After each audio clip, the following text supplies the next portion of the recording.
Kami telah memahami dasar-dasar dirgantara, Ini anti Newton di DC Text. masuk akal, Dirgantara transportasi dengan jejak karbon nol. Masa depan kita. Halo semuanya, Anda di saluran Dirgantara Generasi Baru, saya Yulia Siskina. Kami telah membahas banyak hal, tentang investasi, tentang keuangan, tentang mesin, namun kami belum sempat membahas Dirgantara. Itulah sebenarnya alasan kami berkumpul di saluran ini. Hari ini kita akan menghapus kebodohan. Kita akan berbicara tentang Dirgantara dengan seseorang yang tahu segalanya tentang mereka dan bahkan sedikit lebih. Ini adalah kepala perancang Dirgantara, Vadim Vasilyevich Zubkevich. Halo. Halo. Saya akan menginterogasi Anda tentang Dirgantara, namun pertama saya ingin memperkenalkan penonton kepada Anda. Siapa Anda? Apa yang Anda lakukan? Apa yang Anda dedikasikan dalam hidup Anda? Di mana Anda belajar? Apa pekerjaan Anda?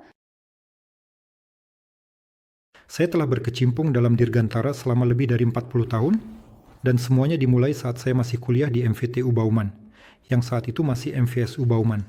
Mungkin itu masih biasa sekarang. Saya tidak tahu bagaimana proses belajar diatur saat ini, tetapi saat itu, selain belajar dan mendapatkan pengetahuan, orang-orang juga harus mencoba menerapkan pengetahuan di berbagai bidang. Ada masyarakat ilmiah dan teknis mahasiswa yang ingin terlibat dalam ilmu murni. Mereka di sana di bawah bimbingan dosen melakukan berbagai kegiatan, melakukan penelitian, menulis berbagai karya. Ada juga biro perancangan mahasiswa. Di biro perancangan ini terdapat berbagai kelompok yang berusaha menciptakan teknik baru. Salah satu kelompok tersebut disebut GIALA, Kelompok Studi Teknik Penerbangan Aerostatik. Dipimpin oleh Yevgeny Trofimovich Mbida dan sekitar setelah Olimpiade tahun 80, saat saya masih mahasiswa tahun ketiga, saya bergabung dengan kelompok ini dan mulai bekerja di sana. Kami menciptakan beberapa perangkat kecil, belajar sesuatu, memahami sesuatu, dan berpartisipasi dalam pameran. Saat itu masih ada gerakan Serikat Seluruh Uni untuk kreativitas ilmiah dan teknis pemuda, diadakan pameran kreativitas ilmiah dan teknis pemuda, dan kami ikut serta. Setelah itu, saya mulai bekerja di Biro Perancangan Otomatisasi Dolgoprudny setelah lulus dari institut pada tahun 1984. Ini adalah satu-satunya katakanlah biro perancangan di Uni Soviet yang berkecimpung dalam teknik penerbangan. Jadi mau bilang Anda sudah terlibat dalam tema Dirgantara sejak kuliah? Ya saja sudah lebih dari 40 tahun. Jadi tidak akan ada cerita yang luar biasa bahwa tiba-tiba ide ini muncul kepada Anda? Itu sudah direncanakan sejak awal? Tentang rencana yang sudah dibuat, saya tidak bisa bilang, tapi begitulah. Saya masuk, teman-teman di sana membawa saya suka, jadi saya memutuskan untuk tetap di sana. Anda adalah orang langka, memulai jalur karirnya dengan sesuatu dan terus melakukannya seumur hidup. Apakah Anda tidak bosan? Begitu menarik. Mudah, pada dasarnya kreativitas teknik menarik, beragam, berbagai proyek. Setiap proyek baru dimulai dari awal. Ini kehidupan biasa yang kita ciptakan. Tidak bisa mengatakan terlibat dalam penerbangan selama hidup. Terlibat dalam teknik bawah air sekitar 14 tahun saat itu. Tapi semuanya dekat. Apa? Kita berenang di udara, berenang di bawah air, hampir sama. Kepadatan medianya berbeda. Ngomong-ngomong tentang bagaimana selalu ada berbagai jenis pekerjaan.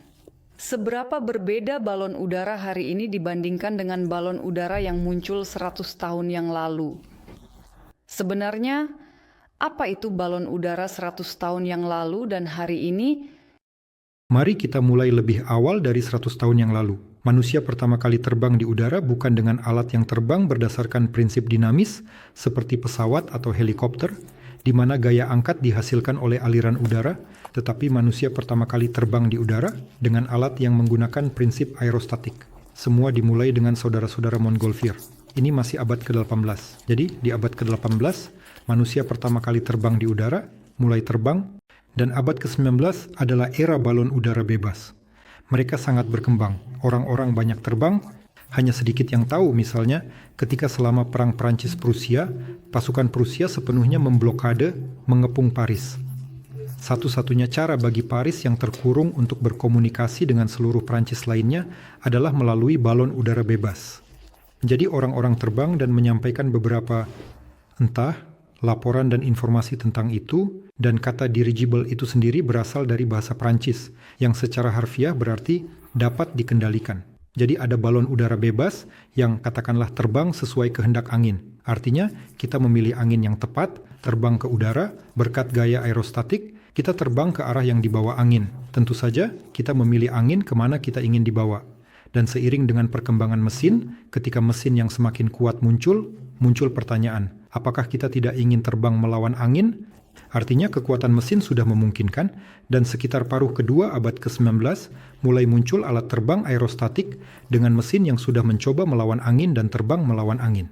Awalnya tentu saja mesinnya sangat lemah dan kecepatannya kecil, 40 km per jam dan 50. Tetapi kemajuan terus berjalan dan secara keseluruhan, era klasik dirigible adalah tetap periode antara Perang Dunia Pertama dan Kedua ketika dirigible terbesar dibangun, di mana penerbangan paling sukses terjadi. Hanya sedikit yang tahu bahwa manusia pertama kali mencapai kutub dengan apa? Bukan dengan anjing, bukan dengan pesawat, tetapi dengan dirigible. Itu terjadi, jika saya tidak salah ingat, pada tahun 1927 atau 1928. Itu adalah ekspedisi dengan dirigible Norwegia, dirigible yang dibangun oleh Nobel. Itu adalah dirigible yang sangat terkenal. Tetapi dirigible Soviet domestik terbesar, SRV Sim, juga dibangun oleh Umberto Nobel, seorang spesialis Italia. Di bawah kepemimpinannya, dibangun. Untuk zamannya adalah alat yang luar biasa. Di atasnya, rekor durasi penerbangan dicatat. Sekali waktu, dia terbang selama 130 jam di udara.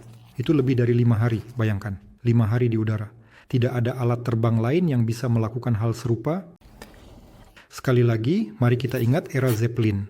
Jadi, alat terkenal tipe kaku Zeppelin, Graf Zeppelin Z127.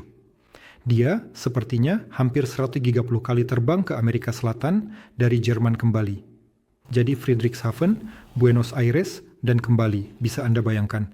Dia mengelilingi dunia dengan 3 pendaratan sementara. Masalah dari dirigible tersebut adalah, katakanlah, bahwa mereka tetap terbang dengan hidrogen. Mari kita sedikit bercerita tentang prinsip penerbangan aerostatik. Karena jika sudah bicara tentang lead best, mari kita mulai dari awal, seperti yang dikatakan. Masalahnya adalah ini berbahaya. Ya, hidrogen itu berbahaya. Jadi, apa itu aerostatik?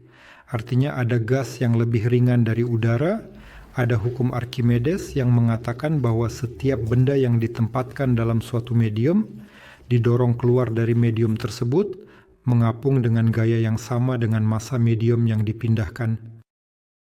Jika air, maka kepadatannya sekitar 1000, air tawar 1000 kilolanga per meter kubik. Jadi, katakanlah, sebuah wadah dengan volume 1 meter kubik yang terendam dalam air, didorong keluar dari air dengan gaya sekitar 1000 kilolak. Udara adalah medium yang jauh kurang padat. Atmosfer diberikan kepada kita seperti adanya di planet lain ada atmosfer yang lebih padat, seperti di Venus. Atau sebaliknya, jauh lebih jarang, seperti di Mars, sedangkan di bumi atmosfernya seperti itu, ada dalam tabel atmosfer standar, karena parameter udara sedikit bervariasi, tetapi biasanya dianggap berdasarkan atmosfer standar. Apa itu atmosfer standar? Itu pada tingkat laut pada suhu udara 15 derajat Celcius, kepadatan udara sekitar 1,225 kg per meter kubik. Seberat itulah 1 meter kubik udara. Jadi jika kita menciptakan sebuah pesawat terbang hipotetis yang memiliki volume 1000 meter kubik, maka ia akan menggeser udara seberat 12-25 kg. Jika kita membuat pesawat 1000 kubik seperti itu, dengan berat konstruksi dan berat gas di dalamnya, yang totalnya 1225, maka ia akan terangkat ke udara sebagai pesawat aerostatik, terbang di udara. Gaya angkat tergantung pada densitas gas yang kita gunakan. Gas teringan adalah hidrogen, yang beratnya sekitar 80 gram per meter kubik. Namun demikian, itu berbahaya, mudah terbakar, dan eksplosif.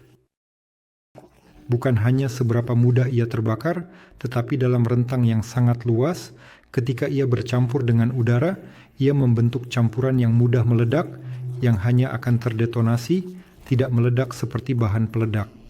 Helium tidak mudah terbakar, inert, dan gas yang sepenuhnya aman. Oleh karena itu, helium jauh lebih sulit didapat. Teknologi tahun 20-an dan 30-an baru mulai mengembangkan cara untuk memproduksi helium dalam skala industri. Oleh karena itu, semua orang terbang dengan hidrogen, kita harus menghormati orang-orang itu. Karena teknologi cukup rumit, pesawat sangat besar, metode perhitungan tidak sempurna, tidak ada teknologi komputasi, dan secara umum, bahan-bahan, kita akan membahas bahan-bahan secara terpisah, tidaklah sempurna. Namun, orang-orang terbang, bahkan melakukan penerbangan ke kutub utara, mengelilingi bumi, terbang melintasi Atlantik, itu benar-benar, apakah ini... Kita harus menghormati keberanian secara umum, serta jenius rekayasa orang-orang yang menciptakan pesawat terbang seperti itu. Tapi Anda mengatakan sulit sekali menghitung ini, hampir mustahil, tetapi orang-orang berhasil. Apa yang membuatnya mungkin... Nah, tidak bisa dikatakan tidak mungkin, hanya saja metode perhitungan bersifat empiris, mereka dibuat dengan banyak asumsi, orang-orang tidak menghitung, katakanlah, hingga setiap rivet, hingga setiap baut, mereka umumnya membayangkan kekuatan. Mereka tidak terlalu memperhatikan kekuatan lokal. Dan, katakanlah, pengetahuan tentang turbulensi atmosfer masih belum sempurna. Bahan-bahan, meskipun duralumin sudah ada, tetapi sekarang bahan-bahan yang jauh lebih modern telah muncul, dan semua ini bisa dibuat lebih ringan dan lebih kuat. Tapi mari kita tidak menyimpang dari pembicaraan kita. Dan tentu saja, jika pada tahun 20-an dan 30-an sudah bisa memproduksi helium dalam jumlah yang diperlukan dengan cara industri, kecelakaan mengerikan yang menyebabkan akhir era pembuatan dirigible tidak akan pernah terjadi, karena, lihatlah, dirigible terbesar yang pernah dibangun adalah Hindenburg LZ-129. Ini adalah alat yang sangat besar dengan panjang badan lebih dari 250 meter. Sebenarnya apa yang terjadi, seperti yang kemudian ditetapkan, adalah salah satu tali pengikat internal yang sangat penting sekali pecah. Langsung melangkah ke depan, apakah Anda tidak percaya pada teori konspirasi bahwa itu diledakkan secara sengaja untuk mempromosikan bahayanya? Semua terjadi kebetulan. Nah, Anda mengerti, teknologinya rumit, semuanya mungkin. Dan bayangkan, satu tali pengikat pecah. Jika dia diisi dengan helium, bahkan tidak ada yang akan menyadarinya. Bahkan jika dia kehilangan gas pengangkat sepenuhnya dari salah satu dari 17 kompartemennya, kemungkinan besar, pilot bahkan tidak akan menyadari bahwa sesuatu telah terjadi. Namun, hidrogen yang keluar melalui robekan kantong gas bercampur dengan udara sekitar dan cukup dengan satu percikan elektrostatik, semuanya akan menyala dan langsung terbakar di depan mata orang-orang. Ini bahkan lebih sulit untuk dibayangkan sebagai iklan negatif. Tapi para pendukung teori konspirasi mengatakan bahwa sangat aneh rantai penutupan semua ini terjadi di sini dan di sana dalam jangka waktu tertentu. Semua orang hanya melupakan balon udara, semua orang sudah menyerah pada mereka. Tidak perlu teori konspirasi. Pertama, karena terinspirasi oleh semua keberhasilan penerbangan balon udara LZ-127 yang benar-benar menunjukkan keberhasilan yang mengesankan. Ini adalah keajaiban pemikiran rekayasa. Alat ini yang dibangun pada tahun 1928, terbang, dan banyak yang berusaha mengejar. Orang Amerika mengejar orang Jerman, orang Inggris juga ikut mengejar, tapi mereka tidak memiliki sekolah seperti itu, perusahaan Zeppelin. Mereka sudah mengatur balon udara sejak tahun 1900, sekitar tahun 2 atau 3. Mereka membangunnya jika kita mengambil nomor LZ-127, berarti ada 126 alat yang dibangun sebelum itu, ada pengalaman yang sangat besar. Dan, tentu saja, banyak yang dicapai melalui pengalaman. Dan ketika orang-orang, katakanlah, memutuskan untuk mengejar, tetapi tidak ada metode perhitungan yang sempurna, dan mereka mencoba dari nol, menciptakan alat yang tidak kalah lebih baik, mereka melakukan beberapa kesalahan. Anda pikir semuanya terjadi sekitar waktu yang sama? Karena mereka semua terbang secara bersamaan, dan bahkan kehancuran balon udara R-100 Inggris itu tidak akan begitu mengerikan jika ada helium, bukan hidrogen. Kemudian ia terlalu berat, tetapi mari kita tidak membahas rincian teknis balon udara ini sekarang. Dan yang terpenting saya percaya, tidak ada teori konspirasi. Semua orang memahami bahwa perang semakin dekat dan balon udara adalah transportasi pada masa damai. Untuk perang itu hampir tidak berguna. Mengapa? Terlalu besar, terlalu lambat, terlalu mudah dijadikan target. Oleh karena itu, bahkan selama Perang Dunia Pertama, Jerman aktif mencoba membombardir Inggris. Dan di sana, katakanlah, keberhasilan pemboman ini cukup diragukan dibandingkan dengan usaha yang dikeluarkan. Tetapi dengan perkembangan pertahanan udara, alat-alat ini menjadi tidak berguna dan semua kekuatan dikerahkan untuk menciptakan penerbangan militer. Bahkan LZ-127 yang terkenal, Graf Zeppelin, yang telah terbang mengelilingi bumi 3 kali, yang telah melintasi Atlantik 130 kali, ia hanya dibongkar. Meskipun ia bisa terbang lebih jauh pada tahun 1940 dan hanya membutuhkan duralumin. Duralumin tidak cukup untuk pesawat tempur, jadi ia dibongkar dan semua duralumin itu digunakan untuk membangun penerbangan militer, dan setelah perang, penerbangan penumpang sudah mencapai ketinggian, jarak, dan kecepatan yang sedemikian rupa sehingga orang mulai mengingat balon udara. Artinya, ada program balon udara pasca perang, dan selama Perang Dunia Kedua ada proyek-proyek yang sangat menarik, saya juga bisa menceritakannya.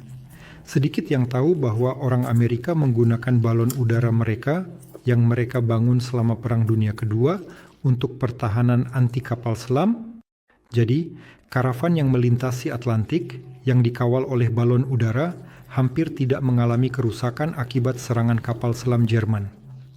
Balon udara sebagai alat untuk mendeteksi kapal selam, mengirimkan koordinat mereka agar kapal perang yang melindungi karavan dapat mengusir kapal selam tersebut.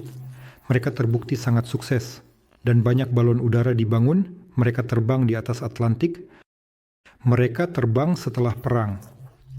Balon udara terakhir yang dicoret oleh Angkatan Laut Amerika adalah pada tahun 1962. Ini adalah balon udara terbesar dengan skema lembut. Ini adalah LZ-3V, jika saya ingat semua penandaan dengan benar. Ini adalah balon udara terbesar dengan skema lembut, dengan kapasitas sekitar 42.000 meter kubik. Apa arti skema lembut? Mari kita bicarakan tentang ini lagi. Balon udara, jenis-jenis balon udara yang mungkin, lembut, semikaku, dan kaku. Jadi balon udara lembut adalah ketika selubung balon udara seperti balon yang ditiup, terbuat dari bahan tertentu, di dalamnya terdapat helium, di dalamnya terdapat balon kecil, seperti balon udara, ya. Jadi, bentuknya dipertahankan oleh tekanan internal. Bahan pertama yang memungkinkan untuk membuat balon udara seperti itu, pada dasarnya terbuat dari kapas, yaitu benang kapas, dan lapisannya terbuat dari karet alami, yaitu karet. Bahan-bahan tersebut cukup tidak sempurna. Karena kita membahas bahan, mari kita sedikit berbicara tentang istilah tekstil. Jadi kekuatan bahan tekstil saat ini diukur dalam satuan seperti cm per desiteks. Apa itu cm? Cm adalah 1/100 dari newton. Teks adalah benang dengan ketebalan sedemikian rupa sehingga pada panjang 1 km beratnya 1 gram. Dan desiteks adalah benang yang memiliki ketebalan yang lebih kecil. Ya, sehingga pada panjang 10 km beratnya 1 gram. Oleh karena itu, ada benang mereka. Mari kita buat semacam pengukur dari kekuatan benang modern, dari yang paling awal hingga yang paling modern, yang dapat kita gunakan dalam teknik penerbangan. Jika kita mengambil benang katun dari kapas, bahkan dari jenis kapas serat panjang terbaik, kekuatan benang tersebut sekitar 3,5 cm per desiteks. Begitulah 3,5. Jadi ini adalah yang terbaik dari serat alami. Jadi bukan viskosa, mungkin sutra lebih baik tetapi sutra mahal. Jadi tetap saja di balon udara terdapat dasar-dasar kain katun. Sekitar sebelum Perang Dunia Kedua, muncul kapron. Kapron memiliki kekuatan sekitar 6-7 cm per desiteks. Mereka 2 kali lebih kuat. 2 kali, ya. Sekitar tahun 50-an, saya tidak ingat dengan tepat. Tahun 50-an, mungkin 60-an, awal tahun 60-an, ini adalah serat sintetis polyester. Di sini, mereka dikenal dengan nama lafsan. Lafsan, ya. Ini adalah serat polyester. Lafsan. Di mana kita bisa melihatnya? Di pakaian. Sangat banyak kain lafsan yang digunakan dalam pakaian hingga saat ini. Jaket apa tahan air? Sesuatu seperti itu, jaket biasa? Hanya kain yang sangat kuat. Jadi lafsan atau polyester ini sekitar 10-12 cm per desiteks. Sekitar tahun 70-an muncul serat berkekuatan tinggi yang segera digunakan untuk membuat rompi pelindung. Semua orang mengenalnya dengan nama Kevlar. Nah, Kevlar ini sekitar 22 cm per 20 desiteks. Apakah ini berarti bahwa dirigible tidak bisa ditembus oleh senjata api kondisional? Nah, tetap saja di sana ada satu lapisan, tetap saja di rompi pelindung ini bisa ya. Di rompi pelindung ini ada banyak lapisan Kevlar agar menjadi tahan peluru. Biasanya dalam dasar tekstil, di kain udara, ini satu lapisan. Bahan yang lebih modern, tetap saja Kevlar, itu bagus, kuat, tetapi sangat buruk dalam menahan beban benturan.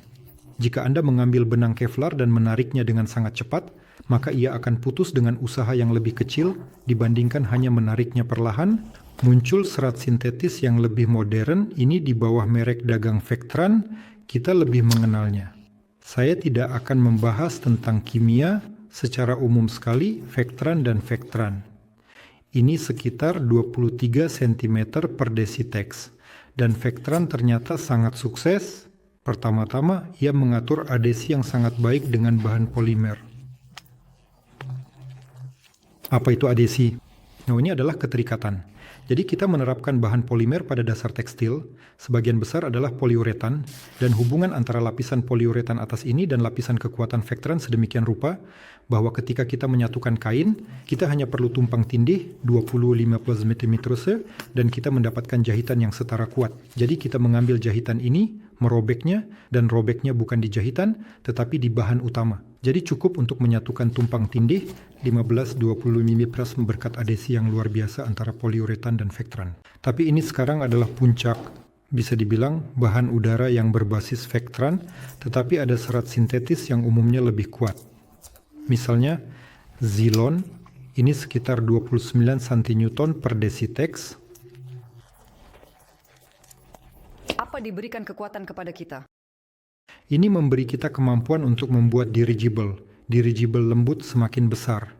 Semakin besar ukurannya, semakin kuat kain yang kita butuhkan. Tentu saja kita bisa gunakan benang yang lebih kasar, kain yang lebih padat, beberapa lapisan kain, mengarah pada peningkatan berat kain. Sedangkan dengan cara ini kita bisa membuat kain yang sangat ringan. Dengan bahan Vectran modern yang berbasis Vectran, di mana lapisan kekuatannya adalah Vectran, pada prinsipnya kita sudah bisa membuat dirigible lembut, sekitar 100.000 kubik bisa dibuat. Dan kita membahas ringan, seperti pada kapas pertama tentang benang yang tidak berbobot, kita membahas berat yang persis sama. Hanya saja itu akan jauh lebih kuat dan lebih tahan lama. Itu akan lebih ringan, bahkan lebih ringan lagi. Misalnya, bahkan dirigible Amerika ini, yang terbang segera setelah Perang Dunia Kedua, yang mereka gunakan sebagai pertahanan anti udara, masih menggunakan nilon dan kain, di mana bagian utama dari dirigible besar ini, yang berukuran 30.000 meter kubik, beratnya sekitar 800 gram per meter persegi. Sekarang, dengan dasar Vectran, kain seperti itu bisa dibuat dengan kekuatan yang sama, atau bahkan lebih tinggi, 300 gram per meter persegi. Jadi semua ini adalah kemajuan dalam bahan benar-benar kolosal. Oleh karena itu, dengan bahan modern, dirigible ini harus jauh lebih baik, jauh lebih andal, dan jauh lebih sempurna. Apa kelemahan Achilles dari dirigible lembut? Apa bahayanya bahwa kita harus terus-menerus memantau tekanan di dalamnya? Nah, saat terbang itu jelas bahwa saat terbang kita terus memantau, tetapi ketika ia tiba, ia berdiri di tiang. Bahkan di tiang, ketika kita sepenuhnya mematikan dirigible, kita juga harus memantau. Kita tidak boleh membiarkan tekanan di dalam selubung hilang. Jika tidak, dirigible ini akan segera saja hancur oleh hembusan angin yang lebih kurang kuat. Dan bagaimana sebenarnya bisa hancur? Lihat, jika kita memiliki selubung yang benar-benar halus, yang memiliki tekanan internal yang diperlukan, yang telah dihitung, yang aman, yang dipertahankan dalam batas yang diperlukan, maka tahanan, saya tidak akan menyebutkan angkanya, sangat kecil tahanan selubung seperti itu sepanjang sumbu, begitu tekanan hilang, dan karena aliran udara yang masuk di bagian depan membentuk sendok, yaitu penyok dan tahanan aerodinamis dari dirigible seperti itu meningkat lebih dari 10 kali. Dan apa terjadi di sini visual? Secara visual terlepas dari tiang dan terbawa. Ya, kehilangan kendali, diterbangkan, akan diterbangkan. Jadi sama sekali tidak boleh membiarkan dirigible seperti itu kehilangan tekanan internal. Tekanan ini harus diawasi selama ia berdiri di tiang, semuanya terus dipantau. Tapi ia memiliki hak untuk ada, bukan?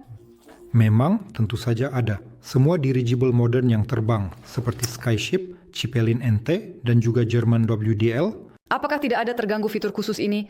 Nah, karena mereka terbang, mereka lepas landas, melakukan iklan atau pengambilan gambar, atau mengangkut penumpang seperti Cipelin NT di atas Danau Bodensee, lalu berlabuh. Ini hanya membutuhkan upaya tambahan. Kami tidak membahas tentang yang lembut. Mengapa muncul dirigible semi-rigid? Dirigible semi-rigid adalah suatu kompromi, karena dirigible rigid sangat memakan tenaga dalam pembuatannya. Dan kekuatan, katakanlah benang kapas tidak memungkinkan untuk membuat dirigible lembut dengan volume yang sangat besar sekali dari kapas. Dan kemudian Umberto Nobile mengusulkan skema dirigible semi-rigid ini yang memiliki balok ekor besar yang berkembang di bagian bawah, yang memungkinkan semua beban dari semua massa yang terkonsentrasi disalurkan dengan sangat lembut ke selubung yang tidak terlalu kuat. Sekali lagi, dan berkat balok ekor yang menambah kekakuan, bisa dipertahankan di dalam dirigible semacam itu, katakanlah, tekanan yang sangat rendah yang bisa ditahan oleh kain katun. Dirigible ini dari Umberto Nobile, baik dari Italia, Norwegia, maupun USSR Vissam, memiliki volume sekitar 18,5 ribu meter kubik. Jadi panjangnya sekitar 110 plus 120 meter, sekitar 115 meter, dan pada saat yang sama, tekanan yang mereka pertahankan selama penerbangan di dalam dirigible ini adalah sekitar 5 mm kolom air. Bayangkan, Anda memiliki tabung kaca yang melengkung, Anda mengisi air berwarna ke dalamnya. Satu ujung tabung dihubungkan ke selubung, dan ujung lainnya terbuka ke atmosfer. Dan perbedaan level antara sisi ini dan sisi ini hanya akan 5 mm. Dan pada dirigible lembut mungkin saja. Ini adalah dirgantara modern. Saya telah banyak bekerja dengan dirgantara AU-30 yang kami ciptakan di pusat penemuan ORGMU. Kami, katakanlah, memiliki rentang tekanan yang kami pertahankan di selubung, yaitu tekanan ketika kami pasti menghidupkan kipas, dan tekanan ketika kami pasti membuka katup, yaitu tidak lebih rendah. Tekanan untuk menghidupkan kipas tidak lebih tinggi dari pembukaan katup, itu berkisar antara 45 hingga 60 mm, yaitu lebih dari 10 kali. Dan berkat ini, serta penggunaan bahan modern, kami memiliki dasar polyester pada U30. Dan dirgantara terbang dengan baik, kami mempertahankan tekanan ini. Kami memiliki 2 kipas, kami memiliki 4 katup, dan ada balon. Banyak yang bertanya, apa itu balon dan mengapa mereka diperlukan dalam dirgantara dalam skema lembut? Mari kita sedikit menjelaskan tentang ini. Artinya, volume gas terus bernafas. Suhu udara sedikit meningkat, matahari menghangatkan, helium mengembang. Matahari tertutup awan, helium menyusut. Kami naik sedikit lebih tinggi, tekanan atmosfer sedikit berkurang, helium kembali mengembang. Ini semacam stabilisator. Ini, katakanlah, adalah kemungkinan cara untuk mempertahankan tekanan ini di dalam selubung dalam batas yang sangat sempit. Begitu kami entah bagaimana, atau kami naik ke atas, atau suhu gas meningkat, gas mengembang. Di dalam selubung ada rongga udara, yaitu ada membran yang memisahkan rongga gas di dalam selubung dari udara. Dan kami dapat mempertahankan tekanan di dalam selubung dengan mengeluarkan udara, dan ketika sebaliknya kami turun, atau ketika suhu gas kami menurun, agar tekanan internal tidak hilang, kami harus meningkatkan tekanan di dalam selubung, kami menghidupkan kipas. Dan salah satu sistem utama dari setiap dirgantara lembut adalah sistem udara gas, yaitu sistem yang secara otomatis memantau tekanan di dalam selubung dengan bantuan sensor dan pertama-tama memberi sinyal kepada pilot bahwa tekanannya rendah, tekanannya tinggi, dan secara otomatis menghidupkan kipas, secara otomatis membuka katup untuk mempertahankan tekanan dalam batas yang diperlukan. Di dirgantara semikaku kurang lebih sama, tetapi karena bisa dengan tekanan yang lebih rendah, ini sedikit lebih mudah dilakukan, sedangkan di dirgantara kaku ini tidak diperlukan, terutama mungkin di dirgantara kaku modern, di mana akan ada sistem kombinasi, yaitu kekuatan akan dihasilkan oleh rangka kaku dan tekanan, sedangkan di Zeppelin klasik, di mana kekuatan hanya dijamin oleh rangka, hanya ada kantong gas yang menjalani kehidupannya sendiri, yaitu kami naik, mereka mengembang, kami turun, mereka menyusut, dan tidak ada kebutuhan untuk memantau tekanan di dalam. Jadi dari apa sebenarnya dirgantara kaku dibuat, bahan apa yang digunakan? Nah, jika kita mengambil Zeppelin klasik, tentu saja penemuan terkenal dari duralumin, yaitu pada tahun 30-an, itu dikenal sebagai kolchugolumin, yaitu ketika orang menyadari bahwa jika ada kemungkinan untuk memelegakan, menambahkan aditif yang meningkatkan sifat material, jika sedikit seng dan sedikit tembaga ditambahkan ke aluminium, maka akan dihasilkan paduan yang tetap seberat aluminium. Tetapi, katakanlah kekuatannya sudah mendekati kekuatan baja, seperti yang kita ketahui, dan seluruh penerbangan modern dibangun di atas paduan duralumin ini. Semua pesawat modern belakangan ini, semuanya sudah digantikan oleh bahan plastik, karena serat karbon, ini awalnya adalah fiberglass, dan kemudian serat karbon, ini adalah bahan yang bahkan lebih canggih. Tetapi mari kita bayangkan bahwa duralumin memiliki kepadatan yang sama dengan aluminium, sekitar 2,8 gram per sentimeter kubik, sedangkan serat karbon itu sekitar, tergantung pada merek, jenis, sekitar 1,4-1,7 gram per sentimeter kubik, ini 2 kali lebih ringan. Sementara itu, jika kekuatan duralumin sekitar 350 megapascal, maka pada serat karbon bisa lebih dari 1000 megapascal, 4 kali lebih kuat. Jadi, jika Zeppelin modern dibuat dari serat karbon, Anda bisa membayangkan betapa lebih ringannya ia bisa, betapa lebih banyak yang bisa kita alokasikan untuk sistem tertentu. Kita bisa membuatnya jauh lebih kuat, bodi berkat fakta bahwa kita memiliki cadangan besar dalam hal massa. Apakah pilihan ini berpengaruh? Bahan pada biaya akhir ini sebenarnya adalah... Tentu saja berpengaruh, tetapi katakanlah, saya pikir biaya material untuk struktur penerbangan sebenarnya tetap merupakan persentase. Bukan artikel pertama. Sekitar persentase. Yang paling penting adalah melihat tingkat kerja. Jadi seberapa berat pekerjaannya. Struktur penerbangan besar, mereka diproduksi dengan cara sedikit berbeda. Artinya, dibuat cetakan khusus berukuran besar dan disusun secara berlapis. Dan mengapa konstruksi serat karbon sangat mahal? Karena peralatannya sangat mahal. Jika kita beralih ke dirigible, maka Zeppelin baru atau dirigible baru dengan bodi kaku akan dibuat dengan teknologi yang sama sekali berbeda.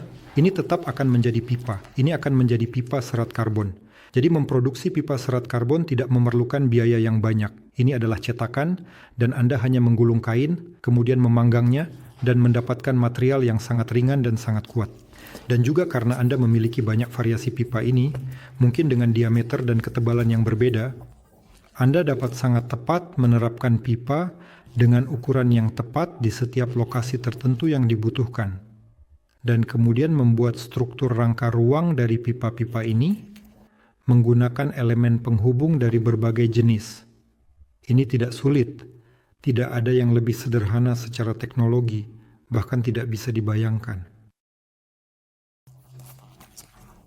Oleh karena itu, saya percaya bahwa membuat bodi dirigible dari pipa serat karbon itu mungkin tentu saja perlu bekerja pada ini agar sambungan elemen tersebut dapat diandalkan untuk menghitung konstruksi dengan tepat agar dapat diterapkan dengan sangat baik, tidak terlalu berat, dan pada saat yang sama membuatnya aman.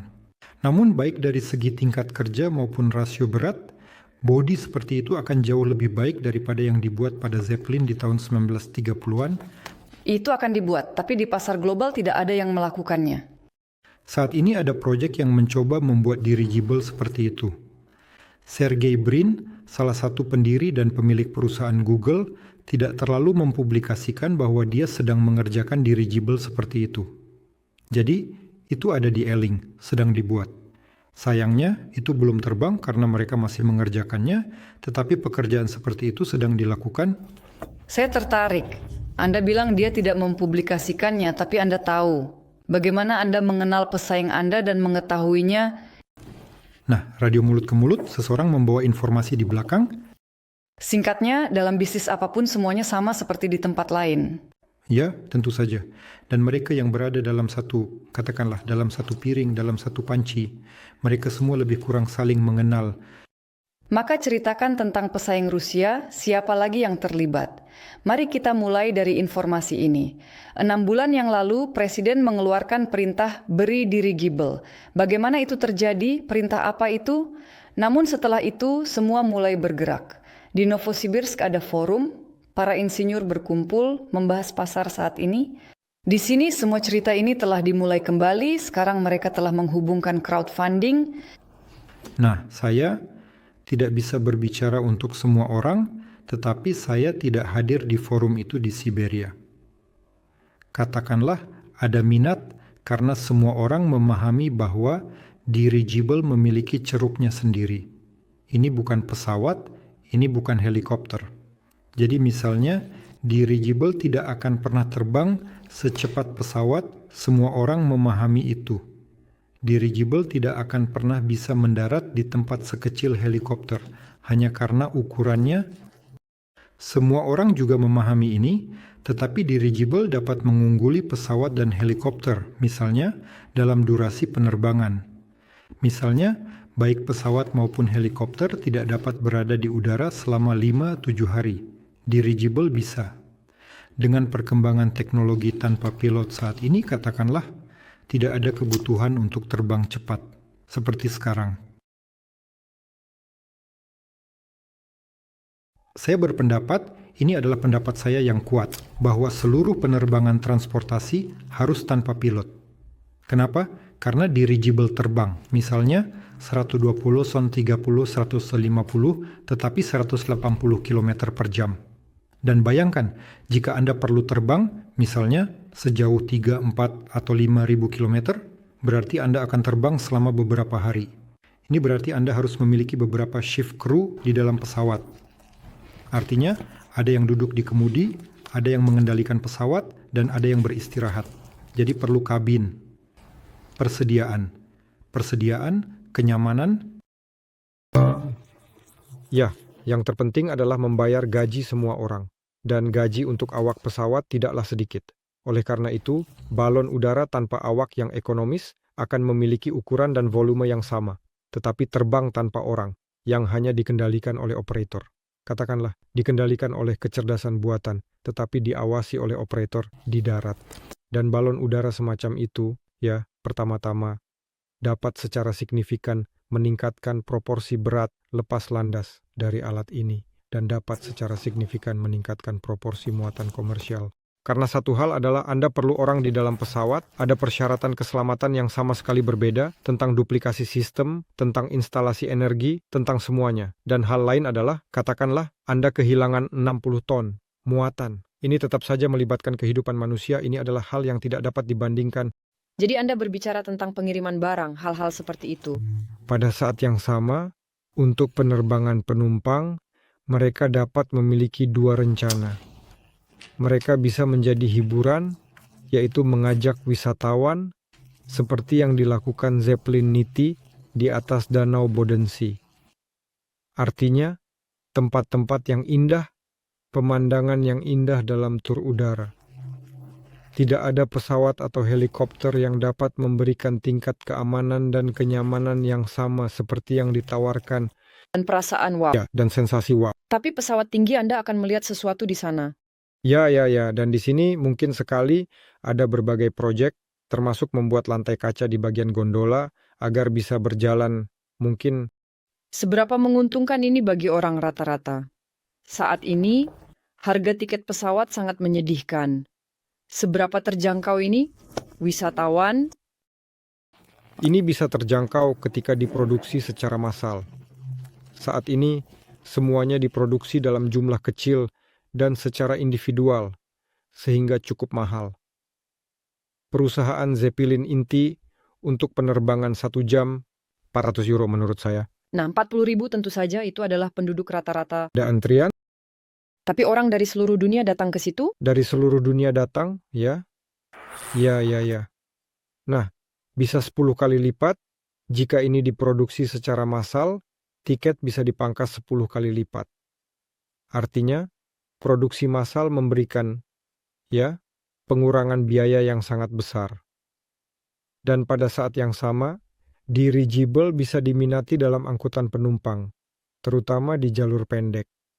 Lihat misalnya, mengatur jalur penerbangan untuk jarak kurang dari 400 km juga tidak terlalu berhasil.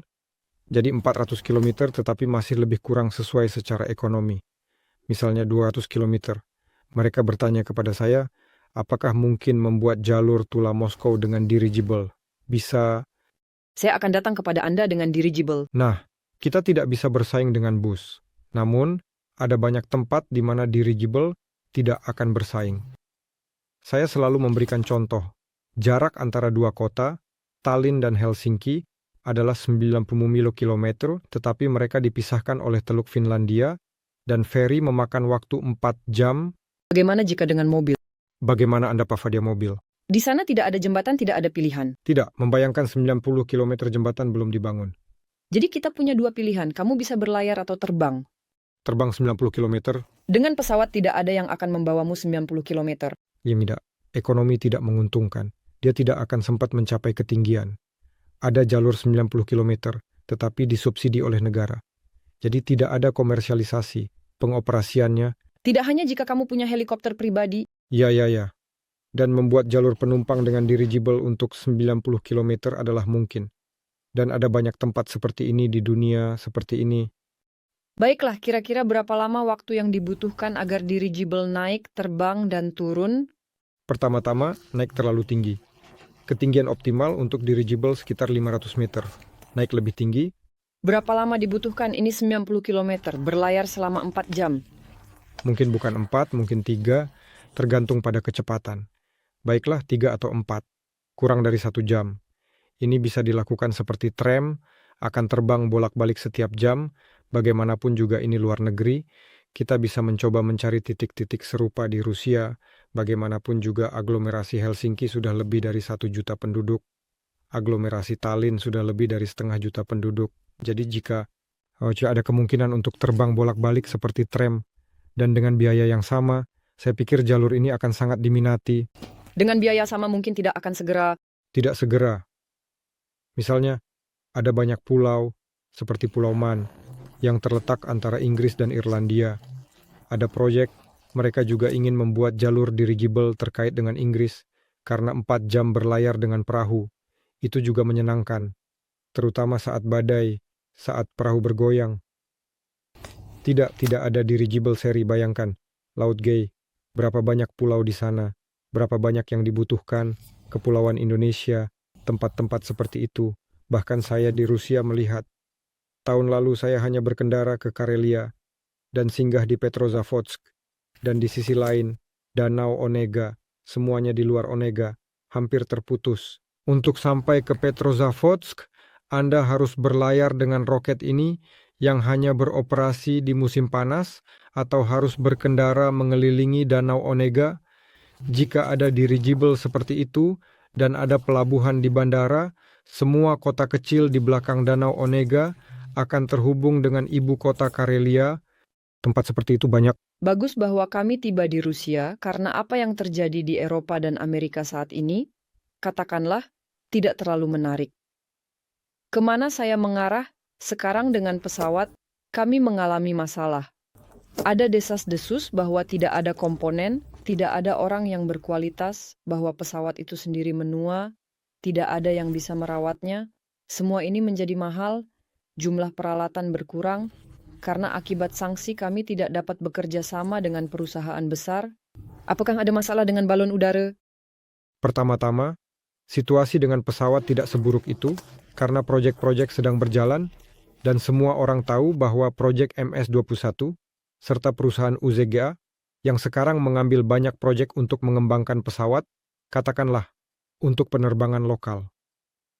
Tiket belum menjadi lebih murah.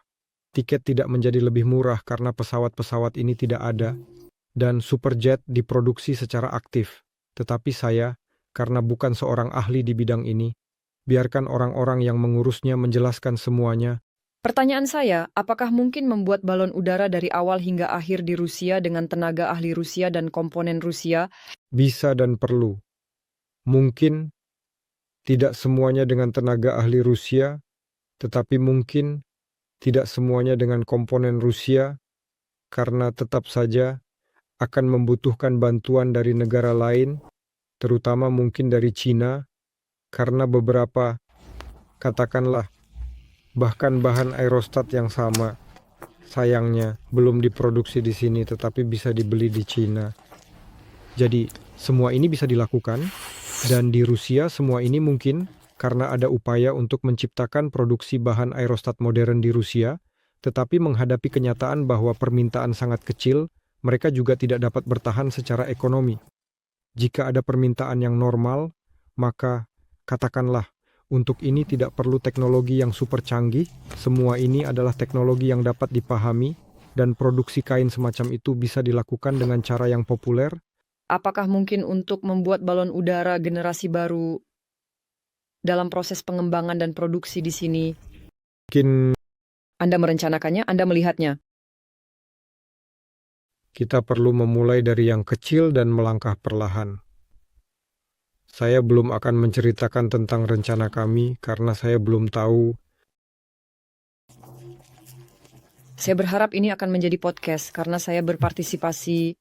Ini akan menjadi podcast, di mana kami akan menceritakan tentang rencana kami. Tapi ya, kami merencanakan, kami sekarang sedang mengerjakan proyek balon udara pertama dari lini kami, dan diharapkan hampir semuanya akan menjadi produk dalam negeri.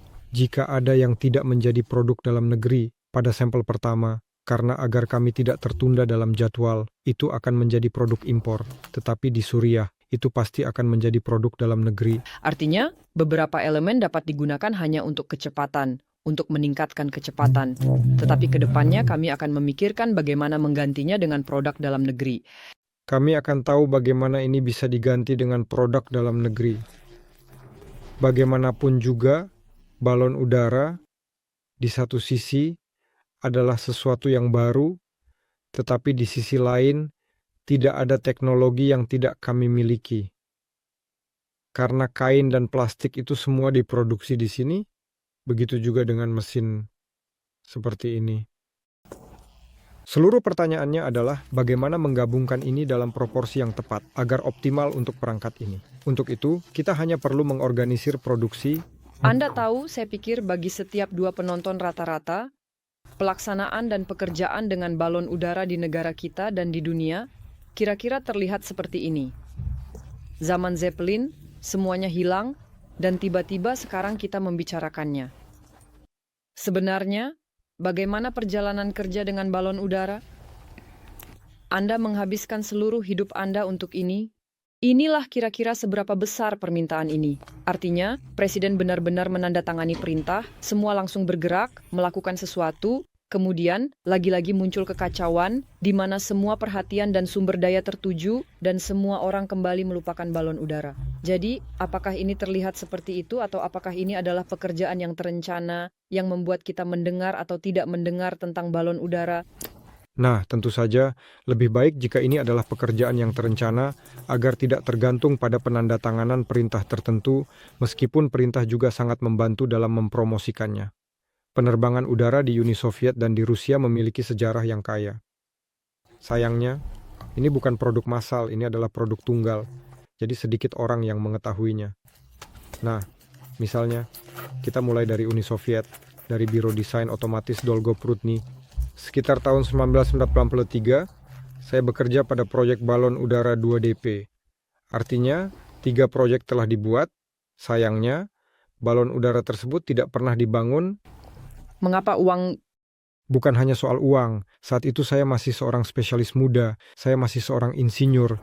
Mungkin saya tidak tahu banyak hal, meskipun saya sudah aktif terlibat dalam proyek ini. Tapi saat itu saya mengerjakan bagian tertentu. Saya mengerjakan beban. Jadi setelah lulus dari institut, saya bekerja di Departemen Dinamika dan Aerodinamika dan mengerjakan beban, yaitu saya menghitung beban apa yang harus dipertimbangkan dalam merancang balon udara. Saat itu saya adalah seorang spesialis muda baru lulus dari institut. 3 proyek telah dibuat, 3 varian proyek. Mengapa tidak dibangun? Saya tidak bisa mengatakan. Biarkan orang-orang yang saat itu memimpin perusahaan yang menjawab. Sangat menarik mengapa dan pada titik mana semuanya berhenti. Jadi bagi Anda jelas, pekerjaan tidak berakhir, tetapi kita tidak melihat balon udara di langit. Apa alasannya? Akhir 90-an saya memiliki informasi tentang termoplan, di mana bahkan negara mengalokasikan 18 juta dolar. Insinyur saya sudah merancang semuanya, mengangkatnya, tetapi itu jatuh, berjabat tangan, lalu pergi. Jadi bisa dibilang tidak boleh berbuat nakal. Teknik penerbangan tidak memaafkan kesalahan. Itu direncanakan, sekali lagi, saya tidak terlibat dalam proyek termoplan, jadi saya tidak akan mengatakan apa-apa. Namun, yang secara pribadi tidak saya sukai sebagai seorang spesialis adalah saya sangat tidak suka ketika orang masuk ke hal yang tidak diketahui, ketika mereka menciptakan bentuk-bentuk baru tanpa dasar yang cukup. Dan dari waktu ke waktu, proyek balon udara berbentuk cakram muncul. Saya percaya bahwa ini adalah jalan buntu, karena konstruksi berbentuk cakram ini sangat tidak stabil secara aerodinamis. Setiap, katakanlah, tiupan angin dapat menjatuhkannya, sangat sulit untuk memastikan stabilitasnya.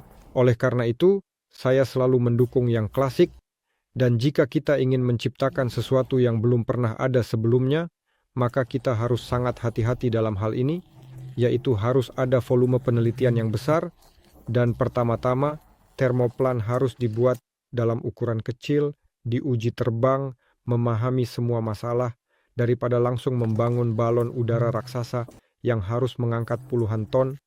Sangat membakar kantong, itu sangat membakar kantong, sangat 18 juta dolar. Saya tidak berpikir bahwa itu yang membakar kantong, tetapi memang apa yang direncanakan itu tentu saja indah. Tetapi orang-orang hanya melangkah ke hal yang masih sedikit diteliti. Baiklah, tetapi seperti yang Anda katakan, bentuk berbentuk cerutu itu sudah diteliti. Anda sudah tahu tentangnya sejuta kali. Tinggal mengumpulkan uang dan membuatnya. Mengapa kita masih tidak melihat balon udara di langit? Mengapa kita tidak melihatnya terbang? Meskipun Anda mengatakan seringkali bukan masalah uang. Balon udara pernah terbang, ada balon udara yang terbang di tahun 90-an oleh perusahaan aerostatik, balon udara terbang di tahun 2000-an oleh pusat penerbangan Avgur. Ini adalah proyek murni Rusia. Tetapi tidak berkembang secara massal. Mengapa? Nah, karena, katakanlah, untuk menciptakan balon udara, tidak cukup hanya membangun balon udara, tetapi juga menciptakan seluruh industri. Dan untuk itu, perlu merancang tugas-tugas yang bahkan di tahap paling awal akan membenarkan investasi yang dilakukan untuk menciptakan seluruh industri. Apakah Anda memiliki pemahaman tentang bagaimana membuat peluncuran ini dibenarkan? Jadi kita perlu mencari aplikasi dengan margin tertinggi untuk balon udara ini. Aplikasi dengan margin tertinggi untuk balon udara, menurut saya, adalah pariwisata. Karena tidak ada barang, tidak ada pengangkut yang akan membayar sebanyak itu untuk pengangkutan barang, seperti yang akan dibayar wisatawan dari kantongnya untuk penerbangan 1 jam. Oleh karena itu, balon udara pertama, menurut saya, yang harus muncul, haruslah balon udara untuk pariwisata. Kemudian, seiring dengan pesatnya berkembangnya industri ini, produksi balon udara akan beralih ke produksi massal dan berkembang pesat. Hanya saat itu kita perlu memikirkan tentang beralih ke transportasi yang lebih besar dan lebih efisien. Karena, katakanlah jika kita berbicara tentang ekonomi, untuk mengangkut biji dan bersaing dengan kereta api, ya, balon udara tidak akan pernah seharga itu, sehingga secara ekonomi dapat dibenarkan. Beberapa barang bisa diangkut oleh balon udara, terutama jika daerahnya sulit dijangkau. Dan di sana, katakanlah, hampir tidak ada infrastruktur. Jadi ya, ia bisa mengangkut operasi unik tertentu. Barang besar yang tidak dapat dibagi, mereka memang ada di dunia. Bahkan misalnya, energi angin modern berkembang pesat. Anda tahu bahwa sekarang ukuran bilah yang dipasang pada turbin angin paling kuat sudah melebihi 100 meter panjangnya. Dan untuk mengangkut bilah ini dari pabrik, katakanlah, ke tempat di mana kereta akan dirakit, ya, ada masalah, terutama di daerah pegunungan, silakan angkut. Ini jauh lebih mudah ketika Anda mengangkut di laut. Sekarang entah kenapa laut berkembang, karena di kapal Anda bisa mengangkut apa saja. Apa yang tidak saya suka tentang transportasi laut, mencemari air? Transportasi laut mencemari air. Seperti ini jika besar kita berbicara. Jelas bahwa beberapa perahu listrik, dalam arti motor listrik, bisa dipasang pada perahu tetapi tidak pada kapal kargo. Ayo kita bicarakan bagaimana dia mencemari air. Apakah emisi mesin diesel atau apa yang dibuang dari sisi kapal? Keduanya, Nah, itu membuang produk limbah dan harus ada cara untuk mengelolanya. Jika mereka menetapkan persyaratan untuk melarang pembuangan agar semua ini dibuang di bandara dengan cara tertentu dan itu dipantau dengan jelas, maka saya harap tidak ada pembuangan. Dan untuk mesin diesel, persyaratan untuk mesin diesel di kota berbeda dengan yang ada di kapal laut. Karena di sana tidak ada kota, tetapi emisi tetap ada. Jika secara hukum melarang penggunaan mesin diesel yang kotor dan secara hukum dengan ketat meningkatkan persyaratan untuk bahan bakar diesel yang digunakan di kapal, ya, ini akan secara signifikan meningkatkan biaya pengiriman laut, tetapi ini akan lebih ramah lingkungan. tapi saya merasa bahwa mungkin ada permintaan untuk dirigible dalam arah seperti ini, menggantikan yang ini.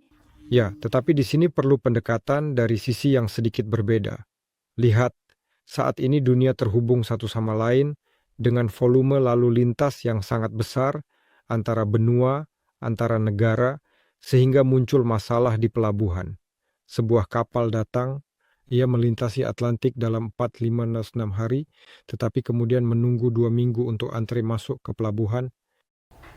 Dan untuk beberapa jenis barang, itu tidak penting, mereka bisa menunggu, tetapi untuk beberapa lainnya itu penting, mereka tidak bisa menunggu, atau mereka adalah barang yang mudah rusak, seperti pisang, tomat. Mengapa menunggu 2 minggu? Pelabuhan terlalu padat. Antrian. Antrian pelabuhan saat ini adalah titik sempit dalam transportasi laut. Oleh karena itu, ada investasi besar-besaran dalam infrastruktur pelabuhan baru dibangun, karena memang selat dan pelabuhan adalah titik sempit, karena volume pengiriman yang sangat besar, dan semua orang terjebak di sana. Sekarang coba tutup terusan Suez, karena beberapa tindakan militer akan terjadi kolaps dalam perdagangan dunia. Jika semuanya sulit dengan tempat parkir untuk kapal, apakah tidak akan sulit dengan tempat parkir untuk dirigible? Dan untuk dirigible, ia tidak terikat pada pantai. Anda mengerti, kapal tidak bisa ke sembarang tempat, pelabuhan butuh infrastruktur. Dirigible bisa mendarat dimanapun untuk membongkar. Titik ini bisa di mana saja. Yang penting adalah tempat kosong. Langsung dengan segera ke pabrik tertentu yang menjadi pelanggan untuk muatan ini, jelas. Tapi jika ini negara lain, harus ada bea cukai, harus ada beberapa pemeriksaan. Apa masalahnya? Sekarang semua ini bisa diselesaikan, saya rasa. Ini semua adalah masalah kemauan, semuanya bisa diatasi, pos bea bisa dibuka di mana saja, jika ada lalu lintas yang cukup dan pengiriman, dan saya rasa tidak ada masalah dengan itu. Sekarang, pertama-tama, semua batasan perlahan-lahan dihapus di dunia, semuanya menjadi global. Dan ini bukan masalah teknis, Anda mengerti, ini adalah masalah organisasi. Masalah organisasi mungkin dalam beberapa hal lebih sulit, dalam beberapa hal lebih mudah, tetapi itu juga bisa diselesaikan. Tidak ada yang sulit dalam hal ini. Masalah teknis lebih sulit untuk diselesaikan, karena bagaimanapun juga, jika mengangkut barang, sekali lagi saya katakan, itu harus menggunakan penerbangan tanpa awak. Penerbangan tanpa awak itu harus dibuktikan bahwa itu aman. Meskipun sekarang sudah ada truk tanpa awak, taksi tanpa awak, dan robot pengantar tanpa awak, bagaimanapun juga, Zeppelin yang mengangkut 60 ton muatan adalah Zeppelin yang memiliki badan sepanjang 200 meter atau 150.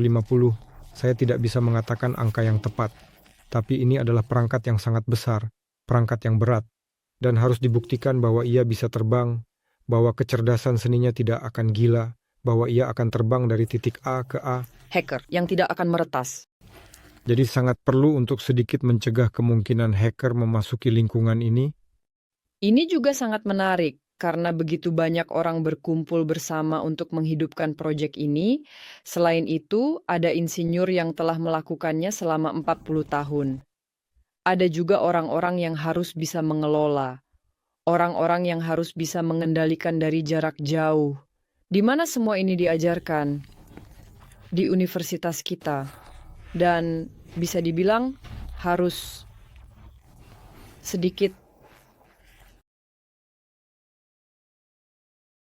harus dibangun, seperti yang saya sebut, struktur pohon atau struktur 3 cabang, katakanlah, jika kita membayangkan pohon, ada akar, ada batang, ada cabang. Jadi, apa itu akar? Akar adalah perusahaan yang merancang dan memproduksi Zeppelin.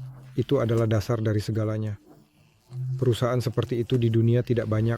Misalnya, di dunia penerbangan kita semua tahu Airbus, Boeing, Irkut di Rusia, Superjet Sukhoi. Mereka tidak banyak. Jadi konsumen layanan perusahaan-perusahaan ini adalah perusahaan penerbangan. Ini adalah perusahaan yang mengatur operasi kapal-kapal ini. Mereka juga harus memiliki staf terlatih, mereka harus memiliki sertifikat yang diperlukan, kelayakan terbang. Semua spesialis harus disertifikasi, dan mereka mengatur operasi yang aman. Ada juga konsumen, organisasi komersial, yang memesan layanan tertentu dari perusahaan penerbangan. Ini adalah perusahaan transportasi, perusahaan logistik, yang membeli entah itu penerbangan, ton, kilometer. Dan seluruh aliran uang ini harus bergerak dari akar ke daun dan kembali lagi, bolak-balik. Ketika struktur seperti itu dibangun, seluruh industri, maka itu akan berfungsi secara efektif dan akan memiliki dasar komersial. Hanya perlu sejumlah investasi kritis untuk membangun seluruh struktur ini. Oleh karena itu, saya bilang kita harus mulai dari tugas yang paling menguntungkan, di mana ini lebih mudah dilakukan, di mana ini lebih murah dilakukan. Dan kemudian ketika ini berkembang, beralih ke semua tingkat lainnya. Di mana tidak begitu, kita berbicara tentang negara wisata. Apakah ini pendapat Anda atau pendapat seluruh pusat pemikiran negara generasi baru? Ini adalah pendapat saya, berharap spesialis lainnya mendukung, siap berdebat dengan mereka yang tidak setuju. Apakah ada perdebatan panas? Tentu saja, untuk berbagai alasan, dari tempat penerapan hingga nomor bantalan yang harus dipasang. Mengerti? Perdebatan terjadi untuk berbagai alasan, karena orang memiliki banyak pendapat. Saya percaya bahwa perdebatan itu bermanfaat, asalkan tidak berubah menjadi perdebatan hanya untuk berdebat. Karena dalam perdebatan, tentu saja, kebenaran lahir. Jika orang mencarinya, jika mereka ingin bersama-sama mencapai keputusan yang benar, yang paling optimal. Anda semua sudah memiliki begitu banyak pengetahuan, kesalahan, dan keberhasilan. Saya pikir Anda tidak memiliki apapun untuk diperdebatkan dan berpisah. Teknologi tidak berhenti, mengerti, bahkan dirigible AU-30, di mana saya sangat terlibat, adalah proyek tahun 2004, sudah 20 tahun berlalu, semuanya bisa dilakukan dengan cara yang berbeda, semuanya bisa dilakukan lebih baik. Oleh karena itu, muncul peluang baru, muncul bahan baru, muncul ide-ide baru, dan tentu saja bahwa sekarang perusahaan Nova ingin membangun dirigible lagi. Saya tidak hanya berharap, saya yakin bahwa kita akan melakukannya dengan cukup baik, langkah besar dibandingkan dirigible AU-30. Apakah Anda masih belum berdebat tentang nama? Tidak, mari kita. Mengapa kita harus berdebat tentang nama?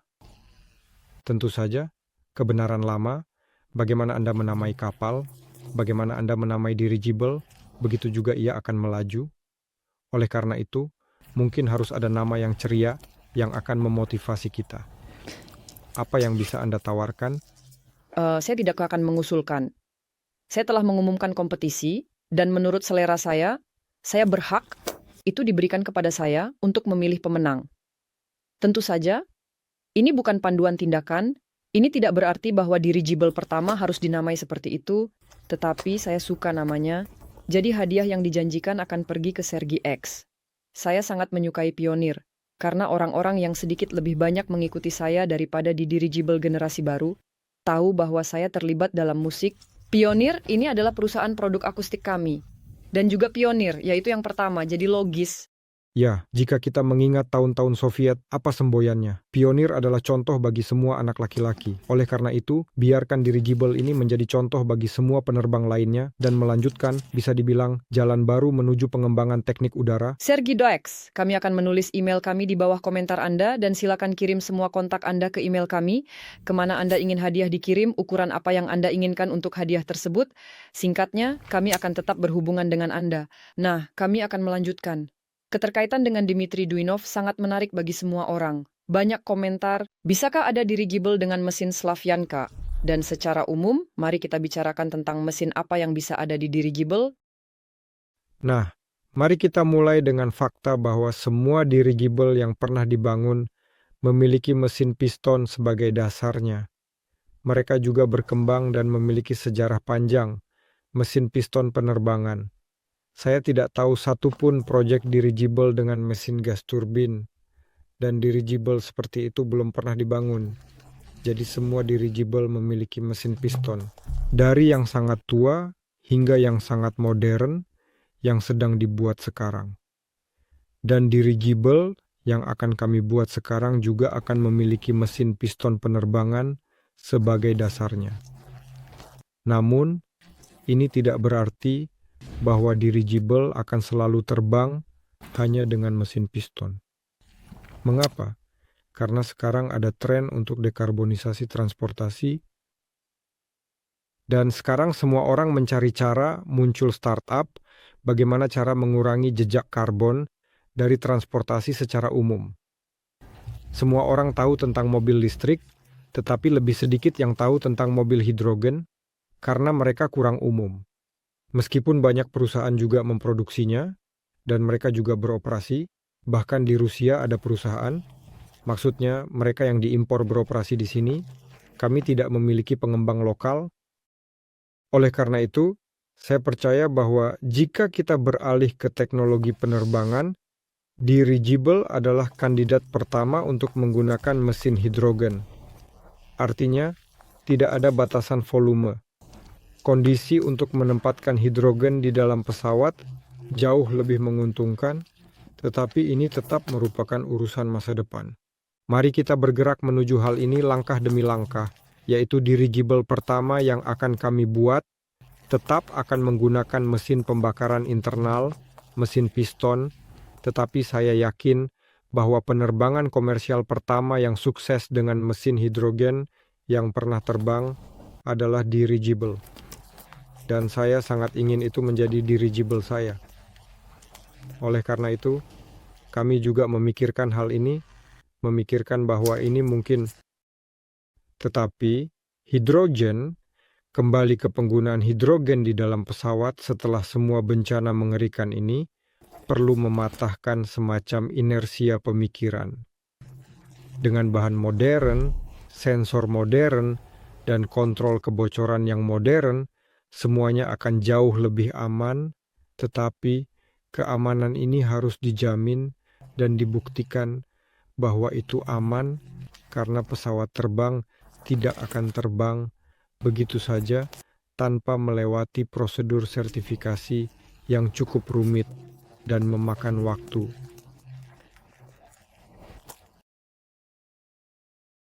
Tetapi, seperti yang dikatakan, sejarah penerbangan ditulis dengan darah, jadi semua aturan yang diterima tidak boleh dilanggar. Artinya, semua itu tidak tanpa alasan. Semuanya tentang keselamatan penumpang. Jadi, saya juga bercanda bahwa ada agama-agama kuno, saya tidak ingin menyakiti siapapun. Ada agama-agama kuno dan ada agama-agama teknis baru. Jadi, dalam penerbangan, agama utama adalah keselamatan, semuanya harus aman, dan yang kedua, yang juga penting, adalah penghematan berat, artinya kita harus menghemat berat karena semakin ringan, semakin efisien secara ekonomi. Oleh karena itu, keselamatan adalah yang utama, dan hidrogen di dalam pesawat tentu akan menimbulkan pertanyaan, tetapi kita harus berpikir tentang bagaimana melakukannya, agar benar-benar memenuhi semua prosedur sertifikasi. Dan di sini, saya tetap berpikir bahwa dirigible hidrogen mungkin tidak akan menjadi penumpang, tetapi dirigible hidrogen akan menjadi kargo, karena itu akan lebih mudah untuk dibuktikan, dan katakanlah risikonya juga lebih kecil, karena kehilangan satu dirigible, kehilangan kargo, itu tidak sebanding dengan nyawa manusia. Dan tentu saja, kami akan melakukan segalanya agar tidak ada kecelakaan, tidak ada kehilangan, tetapi katakanlah, dirigible transportasi dengan jejak karbon 0, itu adalah masa depan kami. Bagaimana mesin Duyunov dapat diterapkan? Mesin Duyunov dapat dengan mudah diterapkan secara langsung, karena, katakanlah, seperti yang kita ketahui, hidrogen akan diubah menjadi energi listrik dalam perangkat yang disebut generator elektrokimia. Ini adalah perangkat khusus di mana hidrogen dibakar tanpa suhu tinggi.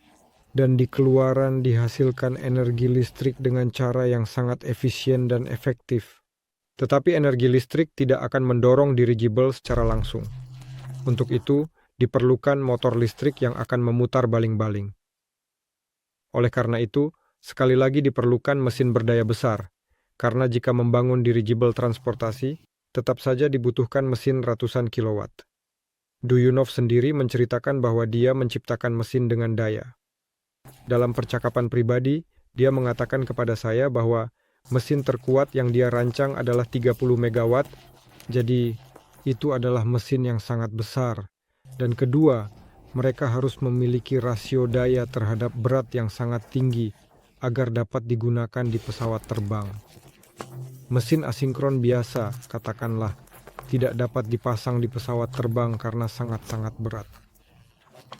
Mesin modern dengan magnet permanen, yang disebut BLDC, sudah mendekati tingkat di mana mereka dapat digunakan di pesawat terbang. Ini adalah mesin yang cukup ringan, tetapi ada batasan besar dalam pembuangan panas dan daya unit mesin ini. Jadi mesin paling kuat yang saya tahu saat ini, mesin listrik penerbangan, adalah sekitar 700 kilowatt. Saya belum mendengar lebih banyak tentang mesin yang dibuat. Jika Tuan Duyunov dapat menciptakan mesin 1 megawatt, 1,5 megawatt, dan 2 megawatt yang cukup efisien dalam hal berat, maka itu akan menjadi, cukup untuk membuat dirigible hidrogen. Itu yang dibutuhkan. Nah, sejauh yang bisa, kami mungkin telah melakukan pendidikan hari ini, setidaknya dasar-dasar teknis, dasar-dasar dirigible telah kami pelajari berkat kepala perancang dirigible, Vadim Vasilyevich Zubkevich. Terima kasih banyak telah berdialog dengan saya hari ini. Betapa banyak yang saya pelajari hari ini berkat Anda. Anda tahu, dirigible bisa diceritakan tanpa henti. Banyak yang bisa dibahas. Kita bisa membahas proyek baru tentang apa yang kita kerjakan. Namun, kami tidak ingin terburu-buru, dan ketika kami siap untuk mempersembahkan sesuatu kepada publik, kami akan mengabarkannya. Maka, saya berharap ini bukan pertemuan terakhir kami dengan Anda. Kami juga berharap demikian. Terima kasih banyak Anda telah bersama Dirigible Generasi Baru. Ikuti kami di semua platform.